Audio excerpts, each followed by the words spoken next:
I usually do my scriptures in the morning, but today I woke up with a migraine headache, and so I'm kind of recovering from that. It kind of affects like my whole side of my face, but um, I had an experience that I wanted to share with y'all. I have a really good friend that I Marco Polo with. It's like an app where you can record videos and then respond, you know, back and forth to each other. And so this morning, I was listening to her share some things with me, and as she was getting off, she she said my name, and she said that she likes to. My name is spelled Keli, and so she likes to pronounce my name with one L and an I, because she has another friend who spells her name. I think it's a Kelly maybe. And so there is a difference in the pronunciation of that. And when she said that to me and the way that she spoke my name, you could tell a difference. And I was just so touched that she recognized that and she made me aware of that. And after I listened to her video, I was sitting here just thinking about it, and I was like, that is it. Seriously, brought tears to my eyes, because I was like, that just makes me think about Jesus, the way that he knows our name, and he knows how we pronounce our name. He knows everything about us, and he is just such a personable God, and he just knows us. And so it made me think about the scriptures, and I normally like to just open up my scriptures to wherever it is and just kind of talk about that, but today I wanted to find where in the scriptures it talks about him knowing our name. And so I have a couple that I want to share with y'all. So one is in John chapter 10, and it says, to him the porter, well, let me go back one. But he that entereth in by the door is the shepherd of the sheep. To him the porter openeth, and the sheep hear his voice. And he calleth his own sheep by name, and leadeth them out. And when he putteth forth his own sheep, he goeth before them, and the sheep follow him, for they know his voice. So I love that. He calleth his own sheep by name, and leadeth them out. And so then there is another one in Isaiah, and this is one, if you ever watch The Chosen, you'll be familiar with this also. From Isaiah chapter 43, O Israel, fear not, for I have redeemed thee. I have called thee by name, thou art mine. I love that. Like, I have redeemed thee. I have called thee by name. Thou art mine. And I love the next two verses as well. It says, when thou passest through the waters, I will be with thee. And through the rivers, they shall not overflow thee. When thou walkest through the fire, thou shalt not be burned, neither shall the flame kindle upon thee. It makes me think of Shadrach, Meshach, and Abednego, and just them being thrown into that furnace, and like the fire didn't even touch them. And you know, because he was in there with them. And there's just so many things that we go through in this life. I mean, we all have our deep waters. We all have our fiery furnaces where it just feels so hard. And you know, we live in this world where there are diseases. You know, I lost my mom to cancer. I have a husband who is physically disabled and who struggles with chronic pain, and you know, was in the military, and you know, there's the PTSD, and you know, mental illness is just so many people struggle with mental illness. I have myself, and addictions, and we can just find ourselves in these places where where it feels as though we are drowning. But when we have Christ, when we have Jesus, he is there with us, even during those times whenever it feels like we're all by ourselves. Like, I have suffered with depression a huge part of my life,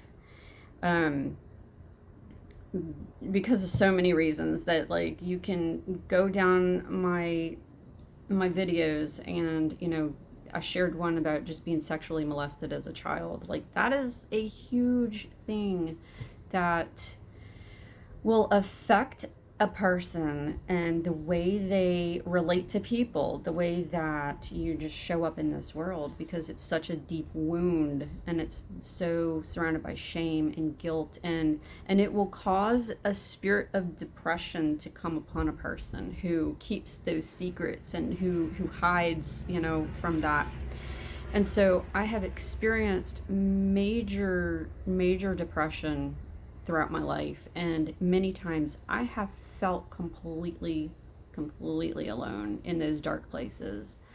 But I have always known that even though I cannot feel, a lot of times in depression, you just cannot feel the spirit. It's just, there's like a block, like there's just something there, like you're just in a dark night of the soul, kind of like when Jesus was hanging on the cross, and he felt like, where did, he felt completely alone, because the Father had to, like, he had to experience that. He had to experience that so that he would know what it is like for us when we feel that way, to feel all alone. But he wasn't alone. I mean, God never abandons us. He is always there, and we are surrounded by just our angels and ministering angels, and by our ancestors. And so we're never truly alone. But there are times in this life, because of that veil, it feels like we are alone. But he's there.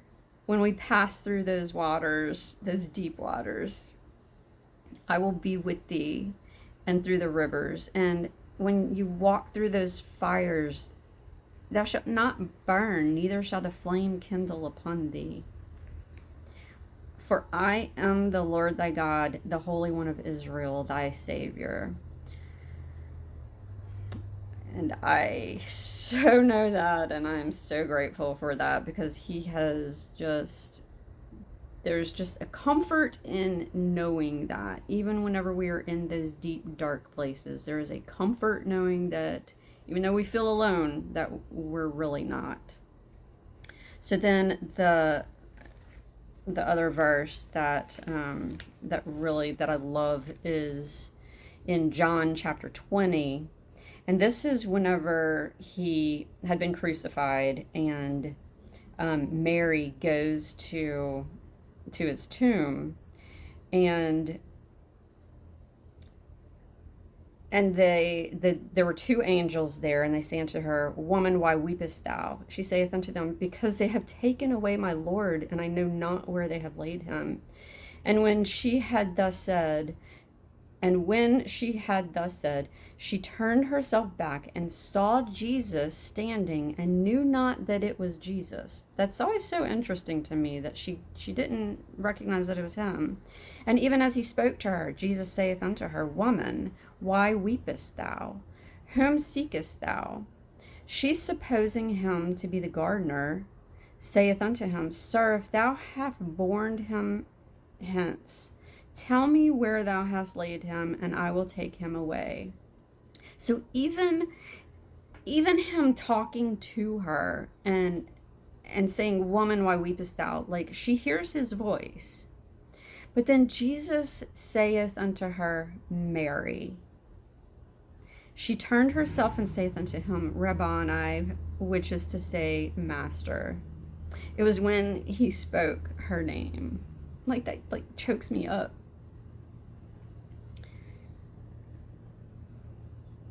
Oh man, because he's so personal.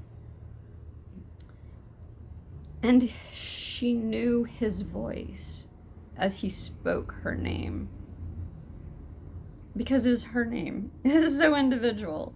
You know, when he calls us by name, he knows how to pronounce our name. He knows how we're going to hear.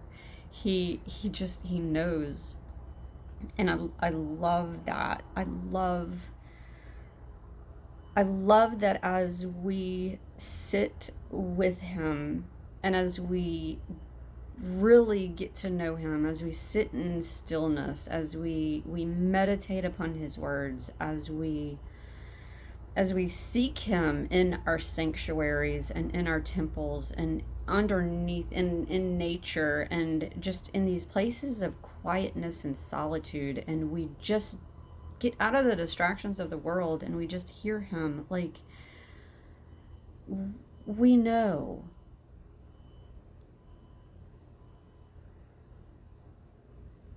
We know. And so when we go into places, we know. We can hear him. We can hear his voice. We can hear him calling our name.